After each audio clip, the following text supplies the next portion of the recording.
Welcome back to the Grid, programs. Before Tron Ares reboots the digital frontier, let's take a deep dive into the wild, neon-lit history of the Tron universe, from the moment Kevin Flynn first got zapped into Encom's mainframe in 1982 to the return of his son Sam decades later in Tron Legacy. This is the Tron timeline explained, and trust me, whether you're an old-school fan or a newcomer trying to understand what makes this world so fascinating, welcome back to your nerdy show. I'm your host, Spoiler Master. We're gonna unpack everything you need to know before the next chapter begins.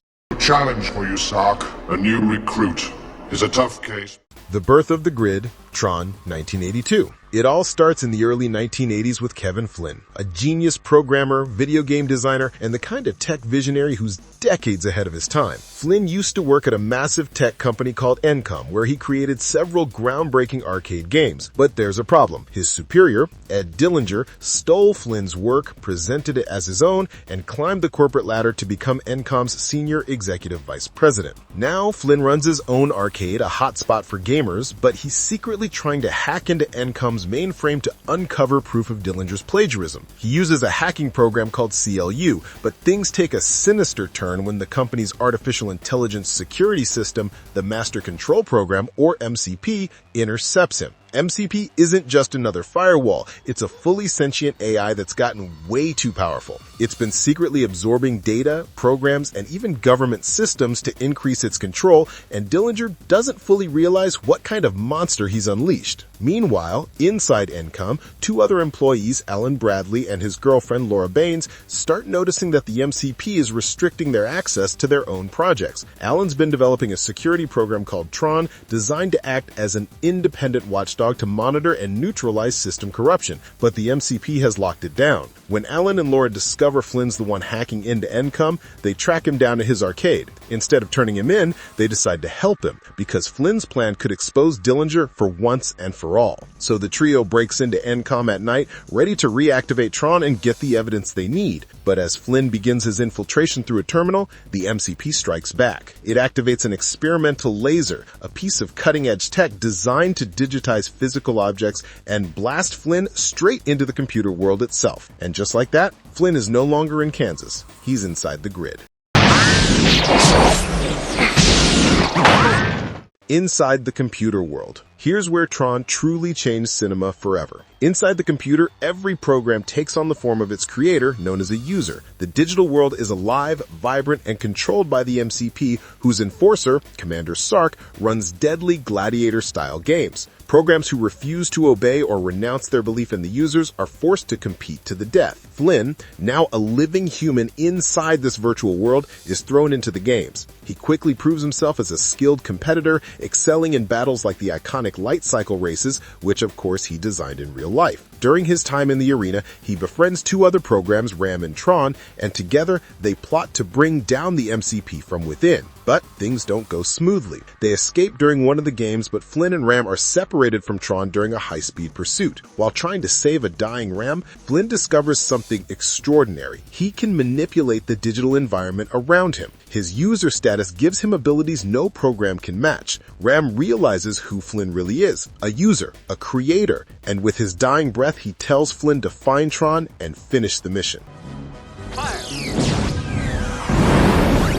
The battle against the Master Control Program. Meanwhile, Tron teams up with another program named Yori, who helps him connect with his user, Alan Bradley, through an input-output tower. Alan provides Tron with the data he needs to destroy the MCP. Flynn eventually reunites with them, and the trio hijacks a solar sailor to reach the heart of the system. But Sark and the MCP are relentless. Sark's command ship intercepts the sailor, apparently killing Tron and capturing Flynn and Yori. As Sark moves to deliver his prisoners to the MCP, Flynn once again bends the rules of the system, keeping the ship intact through sheer willpower. At the core, Tron isn't dead after all. He battles Sark in a final showdown, mortally wounding him. In desperation, the MCP transfers all its power to Sark, turning him into a giant glowing monster. Flynn realizes the only way to give Tron an opening is to intervene directly, so he does the unthinkable. He leaps into the MCP's beam, merging his essence with the system and momentarily distracting it. Tron seizes the opportunity, launching his disc into the MCP's exposed core.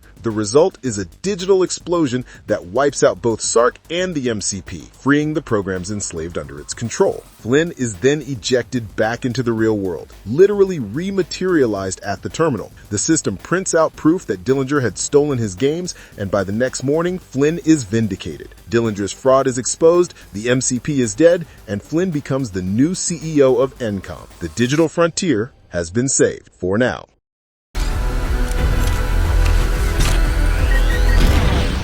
Legacy of the Grid, Tron Legacy 2010. Fast forward to 1989. Flynn is now CEO of Encom, living every programmer's dream. He's still exploring the boundaries of digital creation and continues to work on the Grid, a fully realized, self-evolving digital universe. But then, he vanishes. No trace, no message, nothing. The world moves on. 20 years later, Flynn's son Sam has grown up without his father. He's brilliant but rebellious, and though he's the company's biggest shareholder, he wants nothing to do with Encom's corporate greed. In a rebellious stunt, Sam releases Encom's new operating system online for free, believing that's what his father would have wanted. Technology for everyone, not for profit. Alan Bradley, now much older and still loyal to the Flynn legacy, bails Sam out of jail and tells him something strange. He received a pager message from Flynn's old arcade, but the pager had been disconnected for 20 years.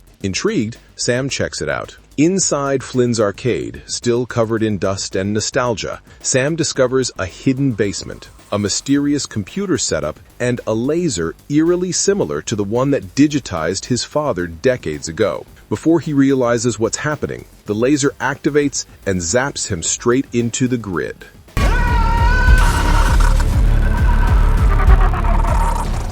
Welcome back to the games. Sam wakes up in the same digital world his father once fought to escape, but this version is more advanced, more dangerous, and now under the total control of a program named CLU. He's captured by enforcers and thrown into the games, where he fights for survival in a stunning light cycle arena. It's only when he's injured that everyone realizes Sam isn't a program. He's a user, and that's when CLU himself steps in. CLU is the spitting image of a younger Kevin Flynn. That's because he is Flynn's creation, a program built to help create the perfect system. But perfection can be dangerous. CLU's obsession with it turned him into a tyrant. He rules the Grid with an iron fist, enforcing order by eradicating anything he deems imperfect. That includes an entirely new digital life form known as ISOs, isomorphic algorithms, beings that emerged naturally inside the Grid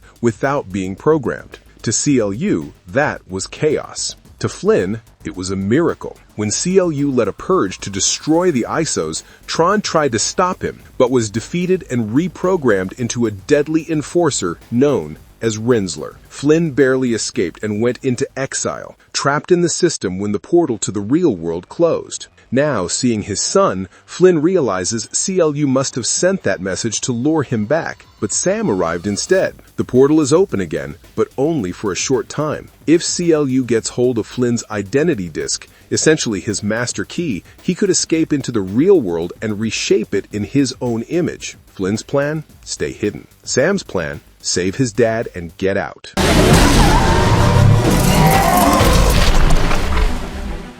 The journey to the portal. Sam, against his father's advice, heads straight for the heart of CLU's territory. With help from a seductive program named Gem, he meets a flamboyant figure named Zeus, the supposed key to safe passage. But Zeus betrays him, selling him out to CLU's forces. Chaos erupts at the end of Line Club, and just when things look hopeless, Flynn bursts in, saving his son in a rare act of digital defiance. The group escapes aboard a solar sailor, a nostalgic callback to the first movie, but not before Zeus steals Flynn's disc, hoping to make a deal with CLU. Bad idea. CLU destroys the entire club, killing Zeus and everyone in it. As the trio travels across the Grid, Flynn restores Quora, his trusted companion, and, as it turns out, the last surviving ISO. She's unique, pure, and represents everything CLU couldn't control. She's also key to the Grid's future and maybe humanity's.